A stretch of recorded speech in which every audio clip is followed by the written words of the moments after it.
Hello विद्यार्थियों, क्या हालचाल। तो जैसा कि हम लोगों ने first unit of business economics पढ़ा था, ठीक है, जिसमें बहुत सारी चीजें हम लोगों ने पढ़ा था। आज हम लोग सेकंड यूनिट पे आते हैं, जिसका नाम है बेसिक प्रॉब्लम ऑफ इकोनॉमी।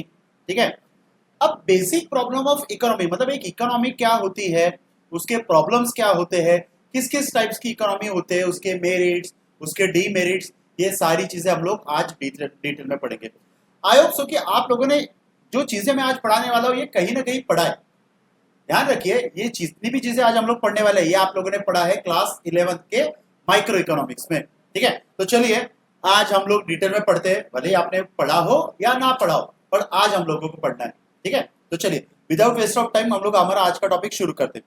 तो देखिए बच्चों, आज का जो टॉपिक है जिसका नाम है बेसिक प्रॉब्लम ऑफ इकोनॉमी। ठीक है, बेसिक प्रॉब्लम ऑफ इकोनॉमी। अब इकोनॉमी कितने टाइप की होती है सबसे पहले वो समझ लेते हैं। देखिए, every economic system be capitalist economy, socialist economy और मिक्स इकोनॉमी। कोई भी कंट्री हो, ये तीनों में से कोई भी एक इकोनॉमी फॉलो होगा। या तो वो कंट्री कैपिटलिस्ट इकोनॉमी होगी, या सोशलिस्ट, या मिक्स। अब ये तीनों में क्या फर्क है आने वाले टाइम पे हम लोग देखते हैं। ठीक है, देखिए क्या बोला है, कितनी भी टाइप की इकोनॉमी हो, तीनों कैपिटलिस्ट, मिक्स या social, has deal a central problem of scarcity of resource. यहाँ पे वर्ड यूज किया स्केयरसिटी ऑफ रिसोर्स। स्केयरसिटी का मतलब क्या होता है, पढ़ा है हम लोगों ने, क्या मतलब होता है, लिमिटेड। क्या मतलब होता है, लिमिटेड। तो यहाँ पे स्केयरसिटी ऑफ रिसोर्स का मतलब क्या हुआ, लिमिटेड रिसोर्स। अब लिमिटेड रिसोर्स में क्या क्या चीजें आ गई, लैंड, लेबर, कैपिटल, ये सारी चीजें। हर कंट्री पूरी तरीके से फुल्ली सेटिस्फाइड नहीं हो सकती अपने रिसोर्स से। हर कंट्री के पास कुछ ना कुछ कमी रहेंगी। जैसे अगर इंडिया की देखा जाए तो इंडिया में क्रूड ऑयल की कमी है, गल्फ कंट्री में भर भर के क्रूड ऑयल है। ठीक है, हर कंट्री में कुछ ना कुछ कमी रहेंगी, उसी को बोला जाता है यहाँ पे स्केयरसिटी ऑफ रिसोर्स। ये चीज समझ में आ रही। अब देखिए, स्केयरसिटी ऑफ रिसोर्स को ही यहाँ पे क्या बोला है, देखिए scarcity of resource relative to wants for them. ठीक है, कि भैया जितने भी वांट्स है उसको सेटिस्फाई कर नहीं सकती, इसलिए इसको बोला स्केयरसिटी ऑफ रिसोर्स। और इसी को जनरली बोला जाता है central economic problem. Central economic problem मतलब स्केयरसिटी ऑफ रिसोर्स, कि भैया human wants are unlimited but resources are limited. तो सारी तरीके की वांट्स यहाँ पे सेटिस्फाई करना पॉसिबल नहीं है, इसी को बोला था स्केयरसिटी ऑफ रिसोर्स। और इसी को ही इकोनॉमी में बोला जाता है सेंट्रल प्रॉब्लम ऑफ इकोनॉमी, जिसमें बेसिकली 4 मेन प्रॉब्लम है। What to produce, how to produce, whom to produce, ये 3 चीजें आप लोगों ने 11 में पढ़ा। एंड नंबर 4 यहाँ पे एड ऑन हुआ है, what provision are to be made for economic growth. ये नई चीज है आप लोगों के लिए। चलिए आगे बढ़ते हैं, नेक्स्ट मेन टॉपिक पे आते हैं। देखिए, सेंट्रल प्रॉब्लम ऑफ इकोनॉमी में main 4 question. What to produce, what to produce का मतलब क्या हुआ, क्या बनाना, क्या बनाना। अब देखिए यहाँ पे अगर आप देखोगे, every society has decide what goods and services to be produce and how much unit of each goods and services to be produce. यहाँ पे 2 मेन क्वेश्चन है, एक क्या बनाना, दूसरा कितने क्वांटिटी में बनाना। ये चीज को समझो।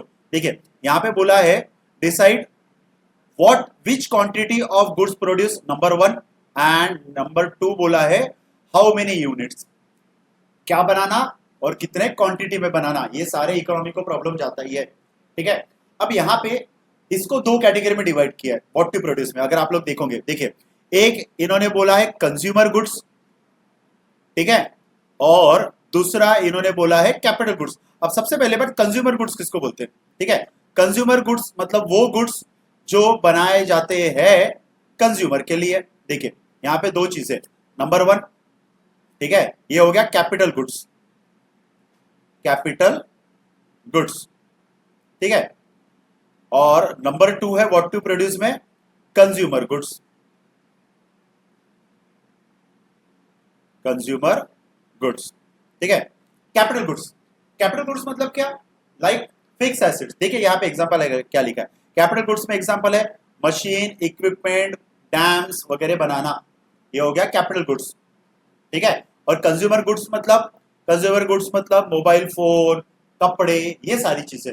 तो कोई भी इकोनॉमी के लिए सबसे पहला क्वेश्चन मार्क ये है क्या बनाना और कितने क्वांटिटी में बनाना। ठीक है, क्या बनाना कितने क्वांटिटी में बनाना, उसमें भी 2 क्वेश्चन है, कंज्यूमर गुड्स बनाना है या प्रोड्यूसर गुड्स? कंज्यूमर गुड्स मतलब जो भी एक कंज्यूमर चीजों को कंज्यूम करता है, कपड़े है, फूड का आइटम है, मोबाइल फोन है, ये सारी चीजें। और कैपिटल गुड्स मतलब related to fix assets like machine, equipment, dams etcetera etcetera. ये चीज समझ में आ रही? ठीक है, ये दो क्वेश्चन हो जाते हैं व्हाट टू प्रोड्यूस में। ध्यान में रखना, ये एमसीक्यू में आ सकता है। व्हाट टू प्रोड्यूस में कौन से टाइप्स के गुड्स है? Capital goods, consumer goods. ठीक है, नेक्स्ट नेक्स्ट है हाउ टू प्रोड्यूस। हमारा पहला अगर सवाल सॉल्व हो गया कि क्या बनाना, तो दूसरा मेन सवाल हम लोगों के पास आता है कैसे बनाना। अब इसमें दो चीजें हैं, देखिए, एक है लेबर इंटेंसिव टेक्निक और दूसरा है capital intensive technique. Simple, labour intensive technique का मतलब क्या होता है? Use of labour. और कैपिटल इंटेंसिव टेक्निक का मतलब यूज ऑफ मशीन। एक एग्जांपल के तौर पे समझाता, इंडिया में आज भी अगर कोई मैन्युफैक्चरिंग कंपनी है तो वो मैन्युफैक्चरिंग कंपनी में क्या लगता है आपको, मशीन का यूज ज्यादा होता है कि लेबर का? बट ऑब्वियसली लेबर का, क्योंकि इंडिया में लेबर चीप रेट में अवेलेबल है। ठीक है, और यही बात अगर मैं यूएसए की करूं तो शायद मशीन का यूज। मतलब अगर एक ऑटोमोबाइल कंपनी देखी जैसे टाटा, इंडिया में अगर टाटा गाड़ियां बना रहा है तो उसमें ज्यादातर जो काम किया जा रहा है वो किया जा रहा है लेबर के थ्रू। तो लेबर के थ्रू अगर कोई भी प्रोडक्ट बनाया जाता है उसको हम लोग बोलते हैं लेबर इंटेंसिव टेक्निक। और कोई भी प्रोडक्ट अगर बनाया जा रहा है with the help of machine तो इसको बोला जाएगा बेटा कैपिटल इंटेंसिव टेक्निक। तो लेबर इंटेंसिव टेक्निक कहाँ यूज होती है? इंडिया में। ध्यान में रखना, लेबर इंटेंसिव टेक्निक यहाँ इंडिया में यूज किया जाता है। ज्यादातर हम लोग क्या करते हैं? लेबर का यूज करते हैं। और कैपिटल इंटेंसिव टेक्निक यूज होती है यूएसए में, क्योंकि वहां पे लेबर अवेलेबल नहीं है। चलो, सेकंड क्वेश्चन हो गया सेंट्रल प्रॉब्लम ऑफ इकोनॉमी का। थर्ड क्वेश्चन, पहला हो गया क्या बनाना, कैसे बनाना, और थर्ड है फॉर हुम टू प्रोड्यूस। देखिए, हुम टू प्रोड्यूस मतलब किसके लिए बनाना। देखिए क्या लिखा है यहाँ पे, another important decision which society has to be take for whom it should be producer. किसके लिए बनाना? किसके लिए बनाना मतलब क्या? लोगों के लिए बनाना। तो भाई साहब, लोग भी तो दो कैटेगरी के हैं, एक मिडिल क्लास और एक रिच। मान लो कि मुझे कार बनाना है, करेक्ट, मुझे कार बनाना है।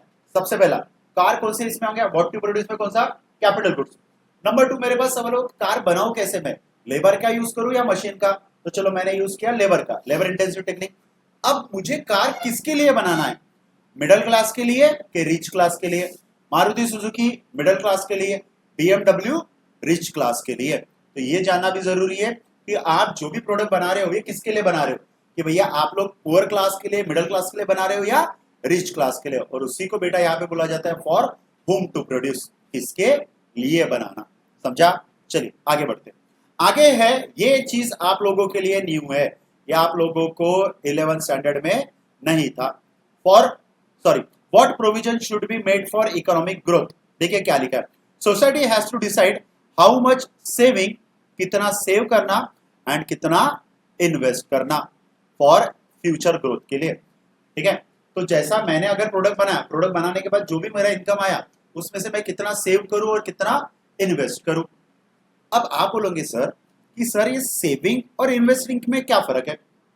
सेविंग मतलब क्या हो गया? एक अगर मैं एग्जांपल के तौर पे आप लोगों को बताऊं, ठीक है, तो इंडिया में अगर लोग ज्यादातर सेविंग के लिए क्या करते हैं? बैंक में पैसा रख दिया, अपने घर में पैसा रख दिया, या गोल्ड में पैसा डाल दिया। ठीक है, अब एक एग्जांपल से समझाता जिसमें आप लोगों को सेविंग और इन्वेस्टमेंट में फर्क समझेगा। ठीक है, अब सेविंग मतलब क्या? जिससे आपको ज्यादा रिटर्न नहीं मिल रहा। ठीक है, जिससे आपको रिटर्न नहीं मिल रहा, मतलब अगर मैं कैश घर में रखूं ये हो गया सेविंग, और वही कैश अगर मैं बैंक में एफडी बनाऊं तो मुझे क्या मिलेगा? उसके ऊपर इंटरेस्ट। तो ये हो गया मेरा इन्वेस्टमेंट। फर्क समझ में आ रहा? सेविंग और इन्वेस्टमेंट में, कैश अगर मैंने घर में रखा तो सेविंग, और वही कैश अगर मैंने बैंक में डाल दिया एज अ एफडी के तौर पे तो वो हो गया इन्वेस्टमेंट। इन्वेस्टमेंट मतलब समथिंग इन रिटर्न, जो भी आप लोगों को एक्स्ट्रा रिटर्न में मिल रहा है वो हो गया आप लोगों का इन्वेस्टमेंट। समझ में आ रही चीज है? चलिए अब आगे बढ़ते हैं। अब हम लोग समझते हैं जो मैंने आप लोगों को चीजें बताया था कि तीन टाइप की इकोनॉमी होती है, कैपिटलिस्ट, सोशलिस्ट और मिक्स।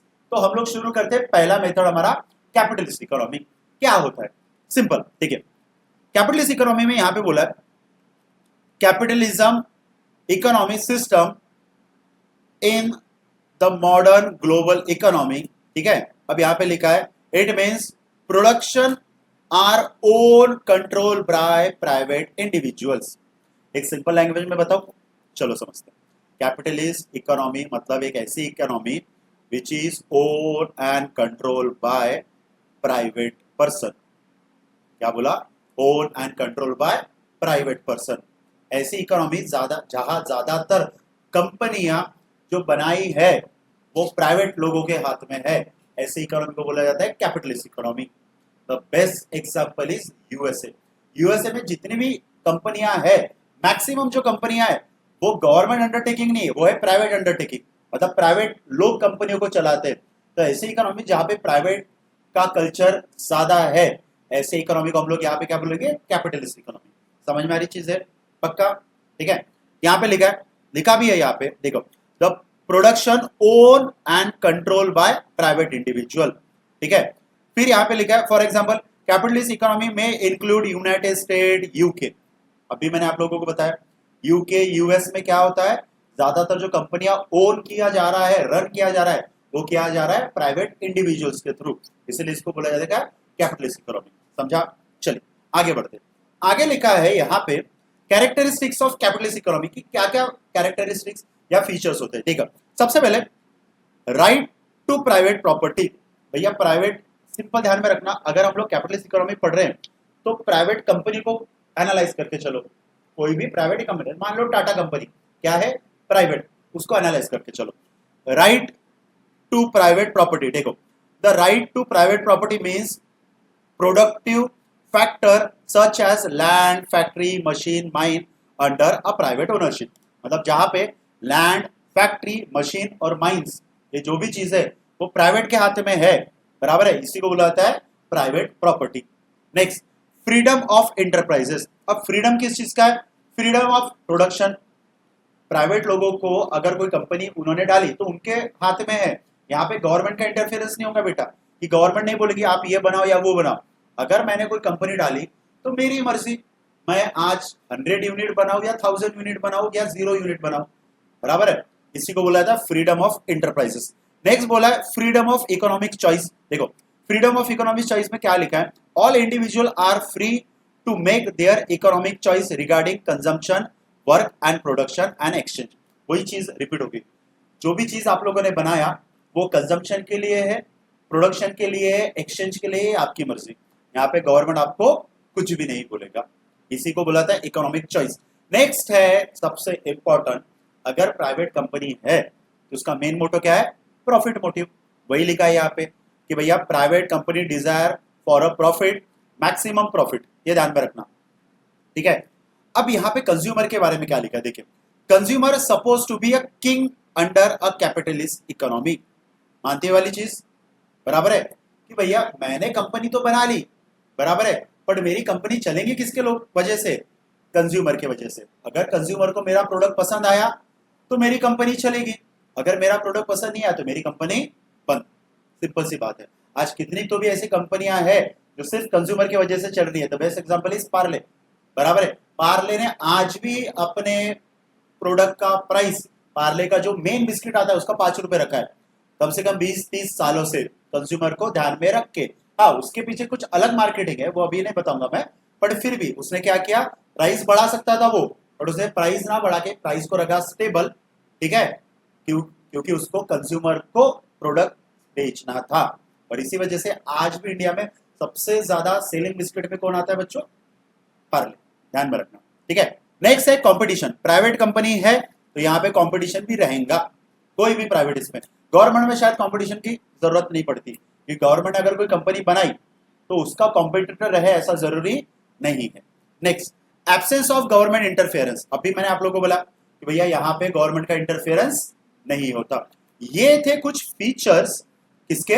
कैपिटलिस्ट इकोनॉमी के। चलिए आगे बढ़ते, आगे हम लोग देखते हैं कैपिटलिस्ट इकोनॉमी करता क्या है। देखिए, कैपिटलिस्ट इकोनॉमी के पास भी वही क्वेश्चन है, व्हाट टू प्रोड्यूस। देखिए, what to produce, how to produce, whom to produce, ठीक है, and deciding about consumption, saving and investment for economic growth। देखिए, what to produce में क्या आ रहा है? aim of enterprises to earn much profit। Her company का main motto क्या रहता? ज्यादा से ज्यादा प्रॉफिट कमाना, और ज्यादा से ज्यादा प्रॉफिट कमाना है तो उसको ज्यादा प्रोडक्शन करना पड़ेगा, ठीक है, यहाँ पे क्या लिखा है, कंज्यूमर वांट मोर कार, ठीक है, there will increase a demand of car and price of car will increase. होता कैसे है कि एक कैपिटलिस्ट इकोनॉमी में अगर प्राइवेट कंपनी सबसे पहले ये देखेगा कि यार कस्टमर को किस चीज की डिमांड है, अगर कस्टमर को कार की डिमांड है तो वो कार बनाएगा, बराबर है, अगर कस्टमर को साइकिल की डिमांड है तो वो साइकिल बनाएगा। ऐसा क्यों करेगा वो, सिंपल, क्योंकि उसको इसमें क्या मिलेगा, प्रॉफिट, सबसे ज्यादा जहां उसको ज्यादा प्रॉफिट हो रहा वो चीज वो बनाएगा। तो यहाँ पे व्हाट यू प्रोड्यूस में क्या आ जाता है पता है, व्हाट यू प्रोड्यूस में आ जाता है जहां उसको प्रॉफिट होगा वो चीज बनाएगा, जिस चीज की डिमांड ज्यादा वो चीज वो बनाएगा। ये चीज सोशलिस्ट इकोनॉमी में नहीं होती, ध्यान में रखना। नेक्स्ट क्या बोला, देखिए क्या बोला है, decide how to produce. How to produce में वही है कि भैया लेबर इंटेंसिव टेक्निक का यूज करना या कैपिटल। अब ये कंपनी के ऊपर डिपेंड करता है कि उसको लेबर का यूज करना या कैपिटल का। अगर कंपनी इंडिया में बनाई, बराबर है, तो किसका यूज करेगा, labour intensive technique. Company USA में बनाई तो कैपिटल इंटेंसिव टेक्निक। फर्क समझ में आ रहा है, ठीक है। फिर next, for whom to produce, वही है किसके लिए बनाना कार, कि भैया मिडिल क्लास के लिए बनाना है या रिच क्लास के लिए बनाना है। देखिए क्या लिखा, goods and service in a capitalist economy will produce for those who have a buying capacity. भैया उसके लिए प्रोडक्ट बनाओ जिसकी बाइंग कैपेसिटी है, करेक्ट। अगर मैं BMW कार की बात करूं तो BMW कार किसकी बाइंग कैपेसिटी रहेगा, रिच लोगों की। मैं अगर मारुति सुजुकी की बात करूं तो मिडिल क्लास लोगों की। तो कभी भी कैपिटलिस्ट इकोनॉमी में प्रोडक्ट बनाया जाता है कस्टमर को देख के कि किसके लिए, आपका टारगेट ऑडियंस कौन है, ये चीज समझ में आ रही। नेक्स्ट है वही, decide about consumption saving and investment. Consumption saving are done by the consumer and investment are done by enterprise, बराबर है, ये चीज को ध्यान में रखना। कंजम्पशन एंड सेविंग में, ठीक है, आर डन बाय कंज्यूमर, ठीक है, और इन्वेस्टमेंट कौन करेगा यहाँ पे, एंटरप्राइज। अब इन्वेस्टमेंट के तौर पे वो क्या करेगा, देखिए, higher the level of income interest rate higher and will be saving. जितना ज्यादा इनकम होगा उतना ज्यादा वो इन्वेस्टमेंट करेगा तो उसको उसके ऊपर भी एक्स्ट्रा रिटर्न मिलेगा। यही चीज यहाँ पे समझाई गई है। नेक्स्ट देखते हैं मेरिट और डीमेरिट। आपको क्या लगता है कि मेरिट क्या होगा, मैं पहले ही बोला अगर कैपिटलिस्ट इकोनॉमी की बात कर रहे तो सिंपल कोई प्राइवेट कंपनी को एनालाइज करके चलो तो आप लोगों को मेरिट डीमेरिट में फर्क समझ में आ जाएगा। ठीक है, merit, capitalist economy self regulated and work automatically. खुद के लिए बनाई कंपनी है और रेगुलेट होती है प्राइवेट ओनर्स के हाथों से। ठीक है, नेक्स्ट यहाँ पे बोला है एग्जिस्टेंस प्राइवेट प्रॉपर्टी, यहाँ पे कोई भी गवर्नमेंट प्रॉपर्टी नहीं रहेंगी। ठीक है, नेक्स्ट बोला है economic growth likely to be faster under a capitalism. ध्यान में रखना, कोई भी कंट्री अगर डेवलप है तो वहां पे डेवलपमेंट के लिए कैपिटलिज्म इकोनॉमी जरूरी होती है। अब यहाँ पे क्या लिखा है, देखिए, economic growth is likely to be faster under capitalism, मतलब कि भैया इकोनॉमिक ग्रोथ वहां ज्यादा होगा जहां की इकोनॉमिक कैपिटलिज्म है या कैपिटलिस्ट है। फॉर एग्जांपल यूएसए नंबर 1 पे है, क्यों, इसकी इकोनॉमी क्या है, कैपिटलिस्ट। ठीक है, कैपिटलिस्ट होने के अलावा इसमें क्या हो रहा है, ग्रोथ हो रहा है डे बाय डे। ठीक है, नेक्स्ट है high degree of operation efficiency. यहां पे लिखा है cost of production is minimize. कोई भी कंपनी क्या करती है पता है, कि अगर कोई भी प्रोडक्ट बना रही है ना तो उसका कॉस्ट कम से कम रखती है, कि भैया कम से कम कॉस्ट रखेंगे तो ज्यादा से ज्यादा प्रॉफिट अर्न कर पाएंगे। ठीक है, ये हो गए मेरिट्स इसके। फिर है incentive for innovation and technology progress. ये ध्यान में रखना, इसको बोला जाता है R&D, रिसर्च एंड डेवलपमेंट। कोई भी बड़ी कंपनी अगर है, जैसे मैं अगर हल्दीराम की बात करूं तो हल्दीराम का भी एक R&D डिपार्टमेंट है, फार्मास्यूटिकल का R&D डिपार्टमेंट है। R&D का फुल फॉर्म है रिसर्च एंड डेवलपमेंट। हल्दीराम आए दिन नए प्रोडक्ट बना रहा है, कैसे, पहले रिसर्च कर रहा है, उसको डेवलप कर रहा है। ठीक है, इसीलिए उसका टेस्ट भी अच्छा है और मार्केट में बिकता भी ज्यादा है। समझ में आ रही चीज है। तो जो कंपनी प्राइवेट है वो अगर R&D करेंगी तो उसका उसको ग्रोथ में फायदा जरूर होगा। ठीक है, ये हो गया इसके कुछ मेरिट्स। ठीक है, अब इसके कुछ डीमेरिट्स हम लोग देख लेते हैं। ठीक है, देखो डीमेरिट्स में क्या लिखा है इन्होंने, due to the income inequality the pattern of demand does not represent the real need of society. कि भैया इनकम हर किसी का इक्वल नहीं है, इस वजह से कैपिटलिस्ट इकोनॉमी को प्रॉब्लम जाता है यहाँ पे सर्वाइव करने में। अगर मैं बात करूं यूएसए की, यूएसए में इनकम इनइक्वालिटी उतना नहीं है। आप बोलोगे सर ऐसे कैसे? एग्जांपल, इंडिया में जो मार्केट है ना वो 3 कैटेगरी में डिवाइड है। जैसे कपड़े लेना है, एकदम गरीब है बेचारा कोई लेबर क्लास, वो फुटपाथ से कपड़े लेगा। मिडिल क्लास शॉप से कपड़े लेगा, और अगर रिच क्लास है तो वो शायद मॉल से कपड़े लेगा बड़े बड़े, बराबर है। बट यही बात अगर मैं यूएस की बात करूं तो यूएस में ये रोड वाला सिस्टम नहीं चलता। वहां पे पुअर वाला सिस्टम नहीं है कि भैया रोड पे जाके कपड़े खरीद रहे, बराबर है। वहां पे किसी को भी कपड़े खरीदना है तो वो शॉप में जाएगा या मॉल में जाएगा, करेक्ट, सिंपल सी बात है। यहाँ पे मॉल में कौन जा रहा है? Rich class. वहां पे मिडिल क्लास और रिच दोनों के दोनों मॉल में जा रहे हैं। ये फर्क समझ में आ रहा? क्यों? क्योंकि वहां पे इनकम इनइक्वालिटीज नहीं है, और इसीलिए वहां पे कैपिटलिस्ट इकोनॉमी ज्यादा अच्छे से ग्रो कर पाया एज कंपेयर विद इंडिया। ये चीज समझ में आ रही? नेक्स्ट नेक्स्ट है exploitation of labour in a common under a capitalism. Exploitation मतलब क्या होता है? लेबर से ज्यादा काम करवाना। देखो कैपिटलिस्ट इकोनॉमी का मेन मोटो क्या है? प्रॉफिट कमाना, पैसा कमाना। इसीलिए उनको कोई लेना देना नहीं लेबर से। जैसे एज पर लेबर लॉ एक लेबर एक कंपनी में 8 घंटे काम कर सकता है, जिसमें 8 घंटे में 1 घंटा ब्रेक शामिल है। मतलब देखा जाए तो 7 घंटे वर्किंग आवर्स है, ये रूल है। पर क्या ऐसा होता है? इंडिया में तो नहीं होता, शायद यूएसए में होता है, शायद नहीं होता ही है, बराबर है। यूएसए में अगर 8 घंटे के ऊपर अगर काम कर रहा है कोई तो उनको लगता है ओटी। ओटी समझता? Over time. यहाँ पे मिलता है ओवर टाइम। यहाँ पे शायद गवर्नमेंट में कोई काम कर रहा है तो उसको ओवर टाइम मिलेगा, बट प्राइवेट काम करने वाले को ओवर टाइम मिलता है क्या? शायद नहीं। अगर कोई पर्सन कोई शॉप में काम कर रहा है, दिवाली का सीजन है, तो भैया दिवाली में रात रात भर दुकानें खुली है, 8 घंटे का काम 15-15 घंटे चल रहा है, तो क्या उनको ओवर टाइम देते हैं? शायद नहीं। समझ में आ रही चीज है? तो प्राइवेट इकोनॉमी में ये थोड़ा एक फैक्टर रहता है कि लेबर से ज्यादा काम करवा लेना कम प्राइस में, इसको बोला जाता है एक्सप्लॉयटेशन ऑफ लेबर। समझा? Next, miss allocation of resource, sorry consumer, देखिए मिथ ऑफ कंज्यूमर ऑफन, ठीक है, अबाउ विक्टिम ऑफ एक्सप्लॉयटेशन। ठीक है, यहां पे कई बार कंज्यूमर को भी एक्सप्लॉइट किया जाता है गलत इंफॉर्मेशन देके। ठीक है, जैसा बहुत सारे प्रोडक्ट अपने आपको बहुत अच्छा बताते हैं एज कंपेयर विद मार्केट, बराबर है। सॉफ्ट ड्रिंक हो गया, बराबर है, कि भैया बोलते हैं कि भैया ये ड्रिंक पियो, पहाड़ से आप कूद सकते हो, बराबर है। सारी चीजें होती है पॉसिबल? नहीं। तो यहाँ पे एक्सप्लॉयटेशन ऑफ कंज्यूमर भी होता है लेबर के साथ साथ, बराबर है। मतलब झूठ फैलाने का काम होता है कैपिटलिस्ट इकोनॉमी में, क्योंकि प्राइवेट लोग चला रहे, उनको पैसे कमाने से मतलब है। समझ में आ रही चीज है? नेक्स्ट नेक्स्ट यहाँ पे लिखा है miss allocation of resource will move into a production of luxury.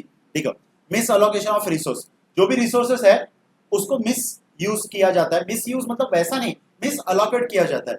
अगर कंपनी के पास ज्यादा पैसा है तो वो ज्यादातर प्रोडक्ट बनाएंगी लग्जरियस, ना कि मिडिल क्लास लोगों के लिए, क्योंकि उनको वहां पे प्रॉफिट ज्यादा मिलता है। अब देखिए ना, अगर एक साल में मारुति सुजुकी 1 लाख कार बेच रहा है तो वही एक ब्रांड जो है बड़ा BMW, ये शायद 10,000 या 5,000 बेच रहा है, बट ये 5,000 बेच रहा है, पर इसका इनकम ये 1 लाख से ज्यादा है। तो यहाँ पे यही माइंडसेट रहता है इनका कि भैया ज्यादा से ज्यादा मैं लग्जरियस आइटम बेचूं तो कि मेरे को पैसा ज्यादा मिले। ठीक है, नेक्स्ट है unplan product economy instability in terms of over production.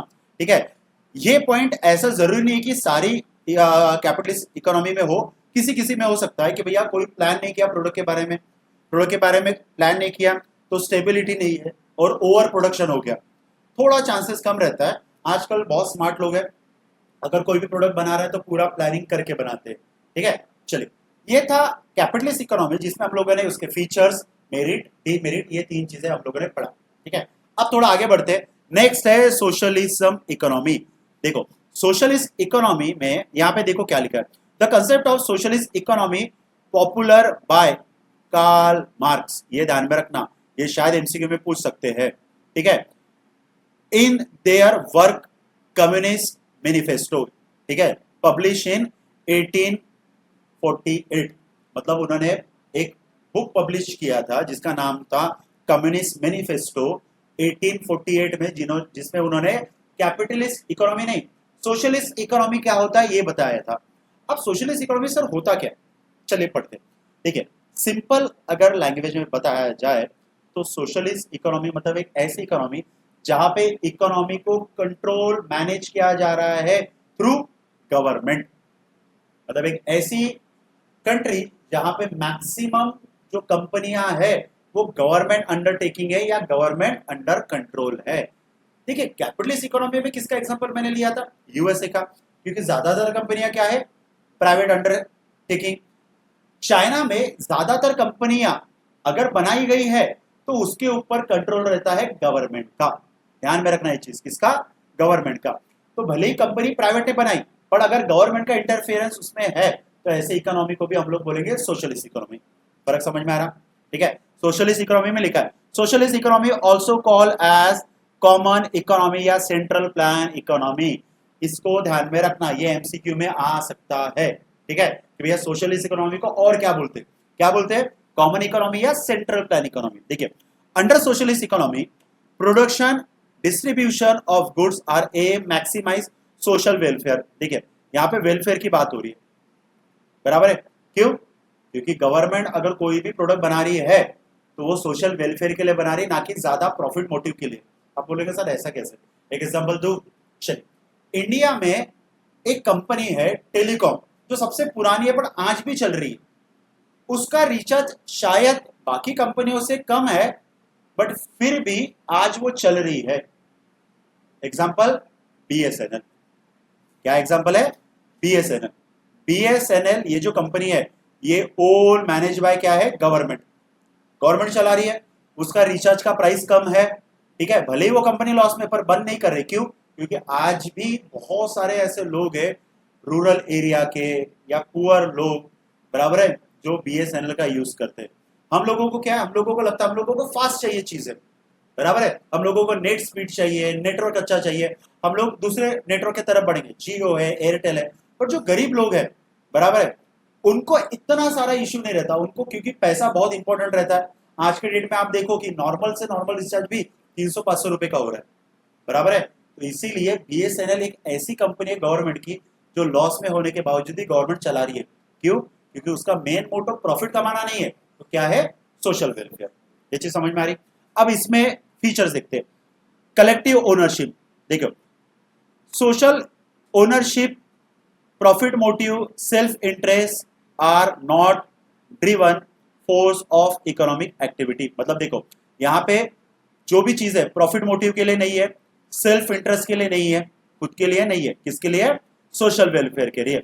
इसलिए इसको बोला था कलेक्टिव ओनरशिप। नेक्स्ट इन्होंने बोला है economic planning. The central plan authority set accomplish social economic goal. Company अगर कोई गवर्नमेंट है तो वो कोई भी प्रोडक्ट बना रही है तो वो फ्यूचर को देख के, लोगों को देख के बना रही है। ध्यान में आ रही चीज है? बीएसएनएल अगर बनाई है तो लोगों को देख के बनाई है, ना कि पैसों को देख के।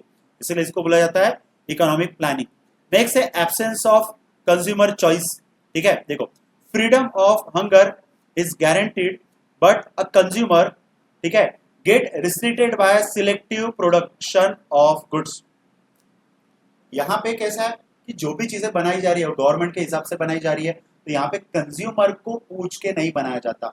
जैसा एक एग्जांपल, कैपिटलिस्ट इकोनॉमी में क्या हो रहा है? जो भी चीजें बनाई जा रही है वो कस्टमर को देख के बनाई जा रही है, क्योंकि customer is ultimately king in capitalist economy. तो सोशलिस्ट में ऐसा नहीं है। सोशलिस्ट में कंपनी जो भी बना रही है, बराबर है, वो भले ही सोसाइटी के लिए हो, पर सोसाइटी के हिसाब से नहीं बनाएगी, अपने हिसाब से बनाएंगे। बीएसएनएल बनाया है सोसाइटी के लिए, बराबर है, चाहे तो उसमें बहुत सारी अपग्रेड कर सकते हैं, पर प्राइस बढ़ जाएगा। तो बीएसएनएल में, आइडिया वोडाफोन में डिफरेंस करेंगे? कुछ भी नहीं।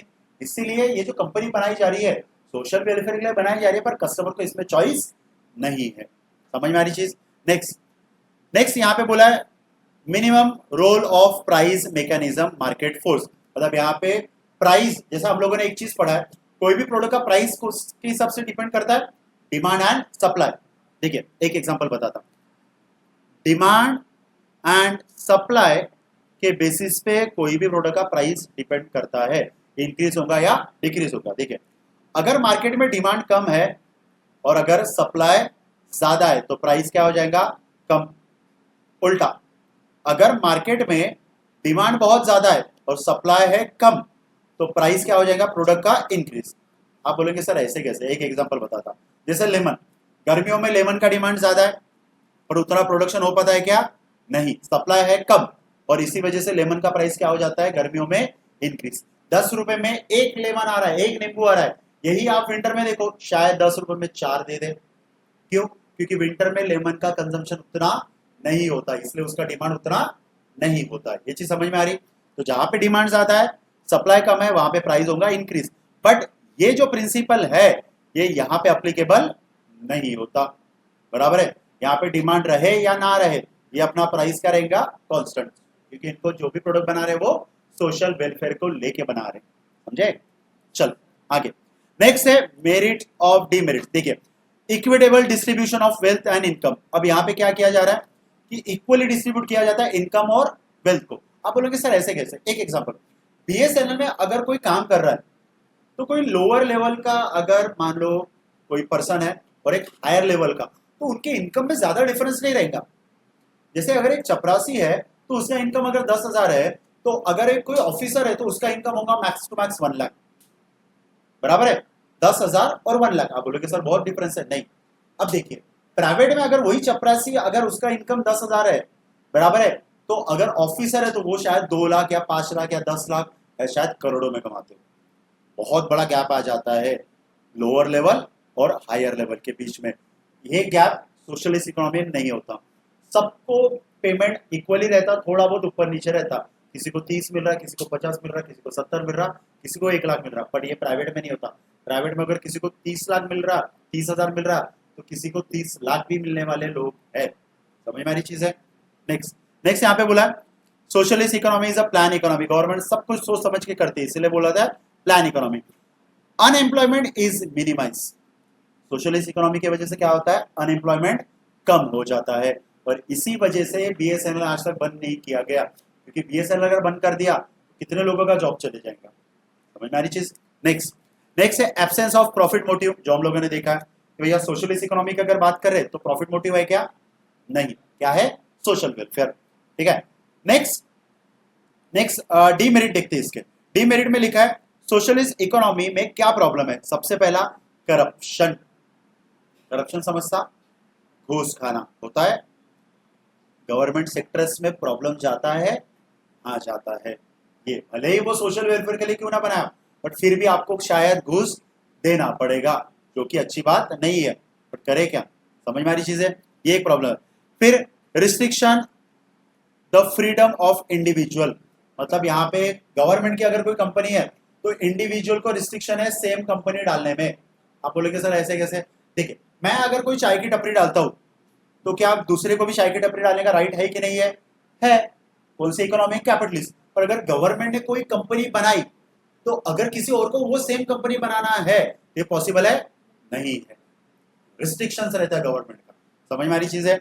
नेक्स्ट नेक्स्ट इसमें लिखा है नेक्स्ट पॉइंट में, it will provide necessary incentive hard work, ठीक है, इन फॉर्म ऑफ प्रॉफिट।